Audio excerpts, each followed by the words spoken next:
దేవుడు లోకమును ఎంతో ప్రేమించును అనే మాట లేఖనాల్లో మనం చూస్తున్నాం. దేవుడు నన్ను ప్రేమించాడు అనడానికి రుజువు ఏంటండి?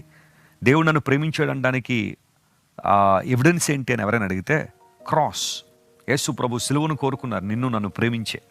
ఏ నేరము చేయని ఆయన, పరమ పవిత్రుడైన దేవుడు, పవిత్రుడిగా ఈ లోకంలో జీవించిన ఆ ప్రభువు ఏ నేరం లేకపోయినా మన నేరాన్ని ఆయన మీద వేసుకుని సిలువ మీద మరణించారంటే తన ప్రేమను వెల్లడి చేశారు. భూమికి మధ్యలో యేసు ప్రభు వారు మరణించడం వల్ల ప్రేమ అనే ధ్వజాన్ని ఆయన నిలవబెట్టి నలుదిక్కులున్న ప్రజలందరినీ కూడా ఆయన పిలుస్తున్నారు. ఆయన స్వరానికి ఎవరైతే లోబడుతున్నారో, ఆయన ప్రేమను ఎవరైతే అర్థం చేసుకుంటున్నారో, ఆయన రక్షణ ప్రణాళికల్లో పాలిభాగస్తులుగా ఉండాలని ఎవరైతే ఆశిస్తున్నారో వారందరూ యేసుక్రీస్తు ప్రభు సిలువ ద్వారా రక్షించబడుతున్నారు, ఆయన దగ్గరికి వస్తున్నారు. ప్రభునందు దేవుని బిడ్డలారా, క్రీస్తు ప్రభు నీ కొరకు నిలబెట్టిన ప్రేమ అనే ధ్వజాన్ని బట్టి నువ్వు ఆనందిస్తున్నావా? ఆయన దగ్గరికి వచ్చావా? ఆయన పోగు చేసే దేవుడు అట, చెదిరిపోయిన మనుషులను పోగు చేసే దేవుడు ఆయన.